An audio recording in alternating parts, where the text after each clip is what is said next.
जय श्री राम, जय हनुमान। लोग बाग दोस्तों साधनाएं करते हैं और डर जाते हैं,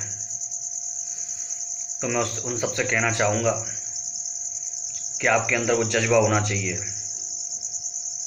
केवल ताकत किसी काम की नहीं होती है, क्योंकि ताकत ये किसी भी तरफ भटक सकती है। आपके अंदर वो जज्बा होना चाहिए। लोग ऐसे ही लीजेंड नहीं बन जाया करते, उनके अंदर कुछ खासियत होती है, कुछ जज्बा होता करने का, इसीलिए लीजेंड बन जाया करते हैं। इतिहास में एक बुरा धस देते हैं, मुकाम बना देते हैं, जिसको पाना आसान नहीं होता। वो हर कोई नहीं बना सकता। वो वही बना सकता है जिसके संग उस ताकत को सही तरीके से इस्तेमाल करने की अकल होती है, ज्ञान होता है, विवेक होता है। हर कोई ऐसे ही छा नहीं जाता संसार में, कुछ होता है उसके पास, तब छाता है वो। गप मारने से या किसी को उल्लू बनाने से कुछ नहीं होता कभी। किसी को कुछ सिखाने से पहले वो आपके अंदर खुद होना चाहिए, तब वो आप उसको सिखा सकते हो। क्योंकि किसी क्षेत्र में जाने के लिए केवल मेहनत जरूरी नहीं है, दिमाग जरूरी है। और दिमाग के संग संग उस दिमाग को सही जगह लगाने जरूरी है। ज्ञानी बहुत है, उस ज्ञान को सही प्रयोग करना नहीं आया तो ज्ञान बेकार है। सैकड़ों हजारों साधु, बाबा, सन्यासी, योगी बैठे हुए हैं, लेकिन वो अगर उसका उपयोग नहीं करते, उसका यूज नहीं करते, तो वो बेकार है। भारतवर्ष में इतने बड़े बड़े धुरंधर विद्वान और वो मठाधीश बैठे हुए हैं।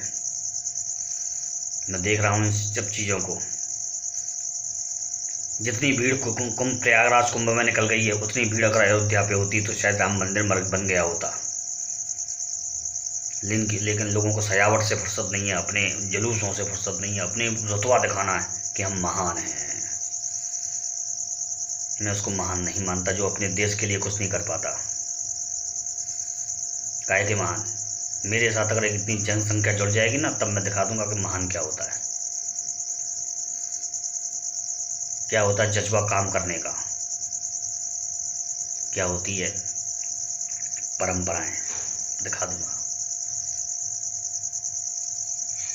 कभी मैंने इन मैटरों में इंटरफियर करना उचित नहीं समझा, लेकिन मैं देखता हूँ सब अपना अपना एक बड़ा वो बनाने में लगे हुए हैं, जिसको कहते हैं ग्रुप कह लीजिए आप, मंडल कह लीजिए आप,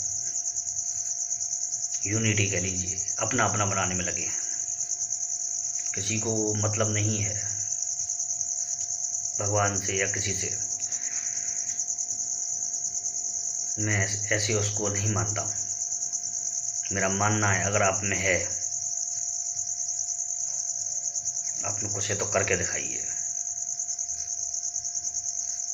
ये सब चीज़ें होती हैं मित्रों। इसलिए महान बनने के लिए ताकत जरूरी नहीं है, महान बनने के लिए जज्बा जरूरी है, उस चीज़ को इस्तेमाल करने का, उस ताकत को लोगों को किसी चीज़ करके दिखाने का। ज्ञान ऐसे ही नहीं मिल जाया करता, फोकट में पड़ा हुआ नहीं मिलता है। और अगर खुदा ना खास्ता ज्ञान मिल भी गया है तो उसको इस्तेमाल नहीं करता फिर आदमी सही। जिनके पास ताकत है, पैसा है, वो उसका इस्तेमाल सही नहीं कर रहे हैं, तो जनता को भटका रहे हैं। देश में बड़ी बड़ी चीज़ें होती हैं, लेकिन जो मुख्य चीज़ें होती हैं वो नहीं होती हैं। ये सब चीज़ें हैं मित्रों। इसीलिए भटकिए मत, अपने लक्ष्य पे रहिए। और अगर आप साधनाओं में बैठे तो यही जज्बा रहना चाहिए कि हमें हारना नहीं है। मैं खुद कहता हूँ मुझे हार बर्दाश्त नहीं है। क्यों नहीं है? क्योंकि हार का नाम ही मरना है। हार का नाम मौत है। लेकिन वो हार वहां पर जहाँ पर सामने पापी खड़ा हो, वहाँ पर है मृत्यु समान। अगर हम किसी सत्यवादी, सत्य पुरुष से हार जाते हैं तो वो हमारे लिए सम्मान की बात होती है। हार वहीं खराब होती है जहाँ पर हम असत्य के आगे हार गए। और अगर सत्य, हमसे प्रबल सत्य अगर सामने बैठा है, उससे हारना तो फिर सम्मान की बात होती है। ये सब चीज़ें होती हैं मित्रों। कोई भी महाविद्या साधक कभी भी गलत चीज़ के आगे हार नहीं मानेगा। ना ही कोई ऐसा काम करेगा जिससे उसे उस चीज़ को वापस लेना पड़े, अपने शब्दों को वापस लेना पड़े, या अपने कुछ ऐसे क्रियाकलाप है उनको वापस लेना पड़े, तो वो समझ लीजिए वो इंसान सत्य नहीं है।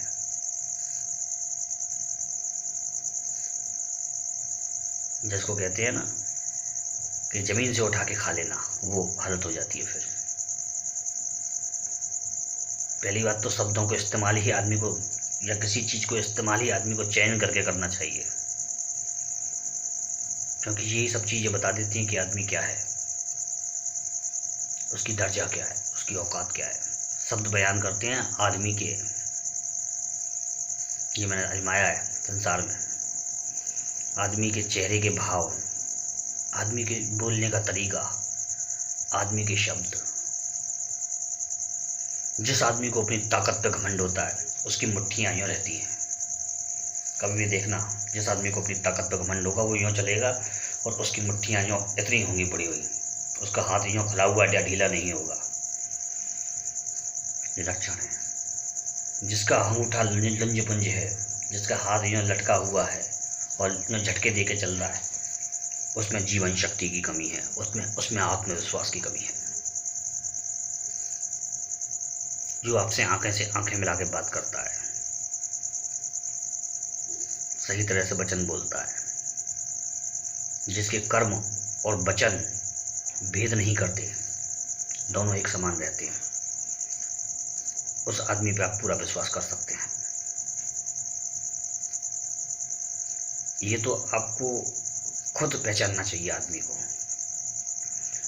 अगर आदमी का, भले ही वो आपका गुरु हो, अगर आदमी का कहीं वचन में झूठ आ जाता है या भेद आ जाता है, तो समझ लीजिए वो आदमी हमेशा ही गलत होगा।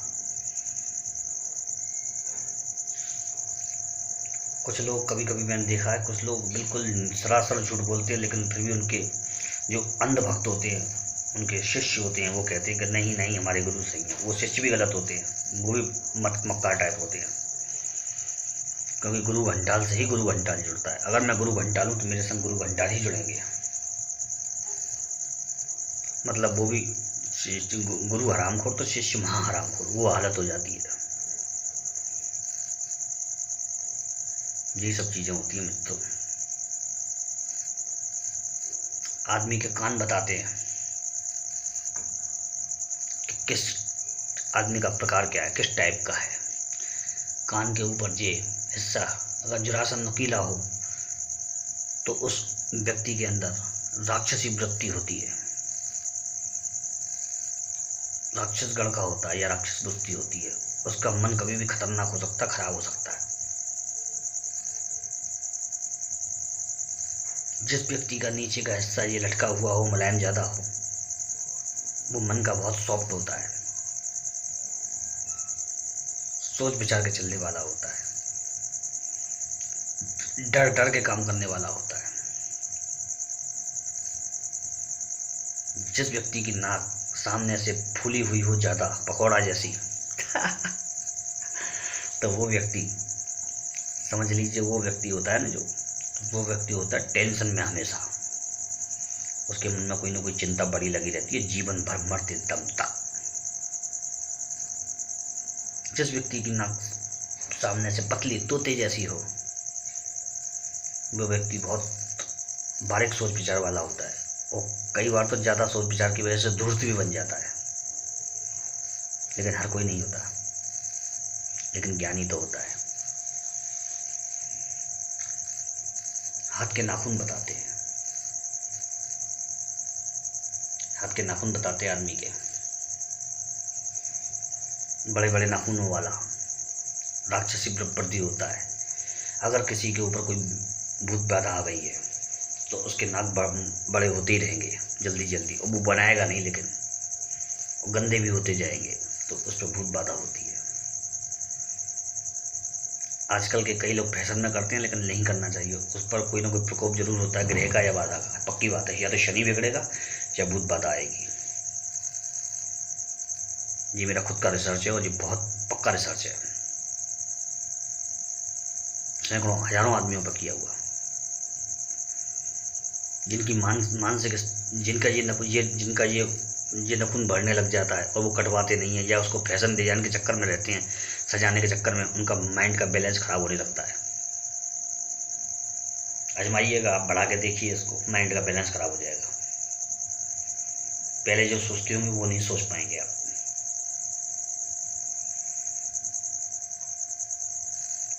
नकली हंसी नकली हंसी, ये हंसने वाले कहीं नहीं कहीं जीवन में कुंठा का भाव, अवसाद का भाव लिए होते हैं।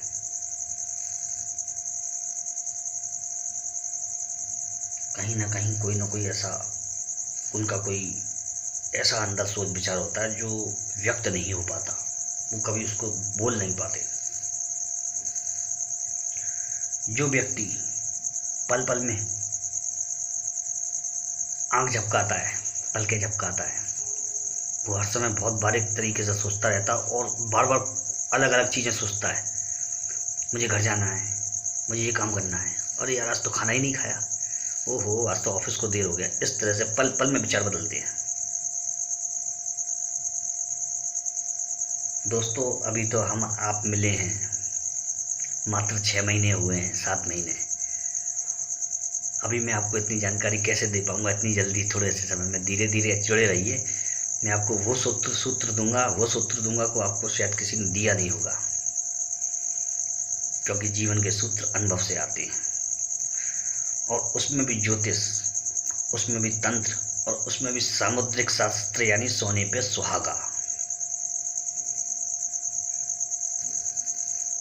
मैं अपने साधकों को, अपने मित्रों को जो जुड़े हुए हैं, इतना परफेक्ट कर देना चाहता हूँ कि वो कहीं तो धोखा नहीं खाएं, किसी से भी, किसी से ठगे ना जाएं, और खुद अपने कर्ता धर्ता हों, औरों को ज्ञान बांट सकें। 21,000 आदमी चाहिए मुझे अगले साल के लास्ट तक। कोई ऐसा एक प्रयोग करवाने वाला हूँ, भूतो न भविष्यति, धुरंधर, जिसमें आप मुझे भी याद रखेंगे, जीवन भर आपके बच्चे भी याद रखेंगे कि मनोज था। अगर कुछ लेके ही चलना है तो जीवन में ऐसा बड़ा लेके चलो कि नाम अमर हो जाए।